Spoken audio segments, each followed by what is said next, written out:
Assalamualaikum warahmatullahi wabarakatuh. Perkenalkan, nama saya Ahmad Densah dengan NIM 1901301005. Di sini saya ingin membuat video yang mempresentasikan tentang tugas saya yang berjudul Perjalanan Demokrasi di Indonesia dengan mata kuliah Pancasila, dan saya berkuliah di Politeknik Negeri Tanah Laut dan jurusan Teknik Informatika dengan prodi Teknologi Informasi. Oke, kita masuk ke latar belakang tentang presentasi ini saya. Presentasi saya itu di dalam latar belakangnya itu demokrasi, yaitu di mana demokrasi itu berasal dari rakyat. Dan menurut Abraham Lincoln mendefinisikan bahwa demokrasi sebagai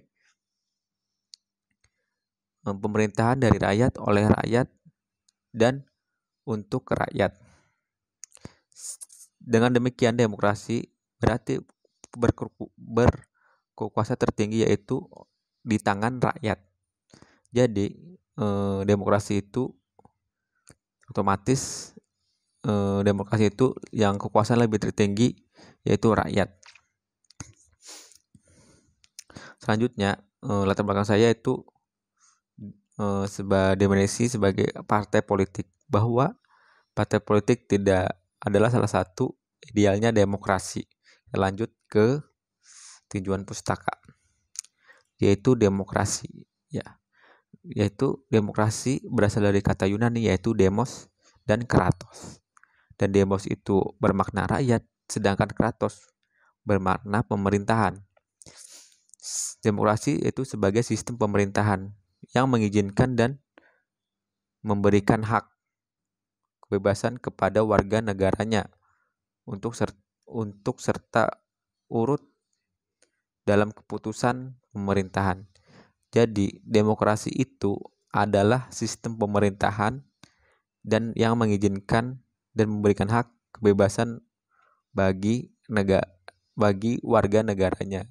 Jadi, yang menggunakan sistem demokrasi ini jadi di negaranya. Dan di sini lanjut kita ke menurut para ahli demokrasi dari C.F. Strong. Ini, demokrasi adalah sistem pemerintahan yang mayoritasnya rakyat berusia dewasa turut serta untuk politik atas dasar sistem perwakilan. Nah, jadi menurut C.F. Strong, demokrasi itu yang menjalankannya adalah mayoritas dewasa dalam politik untuk sistem perwakilan. Itu menurut C.F. Strong. Selanjutnya, menurut Harris Coates, demokrasi adalah sebagai bentuk pemerintahan rakyat, karena dalam kekuasaan pemerintahan terdapat porsi bagi rakyat atau orang banyak yang mengatur pertahanan dan melindungi diri dalam paksaan orang lain. Nah, menurut Harris Coates bahwa demokrasi itu adalah untuk melindungi rakyatnya dari orang lain. Gitu. Selanjutnya itu means to which, yaitu demokrasi itu adalah kekuasaan negara harus dibagi dan dilaksanakan dalam 3 lembaga, yaitu pertama legislatif, kedua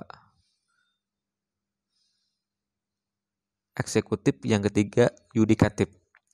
Di mana yang setelah kita belajar bahwa 3 lembaga ini sangat sering kita dengar saat pelajaran PPKN di sekolah dulu, yaitu legislatif adalah yang merupakan pemegang kekuasaan untuk membuat undang-undang. Jadi tugasnya adalah membuat undang-undang. Sedangkan eksekutif adalah kekuasaan untuk dalam melaksanakan undang-undang. Sedangkan yudikatif adalah kekuasaan untuk mengendalikan dan pelaksanaan undang-undang. Jadi dia mengendalikan undang-undang itu, gitu. Dan masing-masing itu memiliki independen pengaruh dalam institusi tersebut. Jadi demokrasi ini adalah sebuah aturan, sebut juga hukum ya, yaitu didasari dengan undang-undang. Ya, salah satunya contoh Undang-Undang Dasar di Indonesia ya, Undang-Undang Dasar 1945. Dan selanjutnya menurut ahli Aristoteles bahwa prinsip demokrasi adalah kebebasan karena hanya melalui kebebasanlah setiap warga negara bisa saling berbagi kuasa dalam negara. Nah, menurut Aristoteles ini bahwa demokrasi ini adalah kebebasan setiap warga negara yang merasakan sistem demokrasi itu di negaranya. Bagus sih menurutku, simple dan cukup padat setelah saya baca-baca. Dan juga nih ada John Lev Esposito bahwa demokrasi adalah sistem demokrasi, ya kan, semua orang berhak berpartisipasi, tapi baik aktif dalam maupun mengontrol kebijakan dan dikeluarkan oleh pemerintah, gitu kan. Tapi di sini bahwa demokrasi itu dikontrol oleh pemerintah, gitu loh, dan tidak jauh dari politik, seperti itu pemahaman saya, menurut saya. Dan terakhir yaitu Avan Gavan. Menurut Avan Gavan sendiri bahwa demokrasi itu terbagi menjadi dua definisi. Yang pertama yaitu diartikan sebagai normatif, adalah demokrasi adalah ideal untuk diwujudkan oleh negara. Secara ideal ingin diwujudkan oleh negara. Sementara itu ada lagi definisi satu yaitu empiris. Empiris adalah demokrasi adalah sebagai perwujudan dari dunia politik. Nah, dalam Avan Gavan ini bahwa demokrasi itu adalah mewujudkan yang diwujudkan oleh negara, tapi tidak jauh ada sebuah wujud dari politik. Itu menurut Avan Gavan. Kita lanjut ke pembahasan. Pembahasan ini adalah perjalanan demokrasi di Indonesia.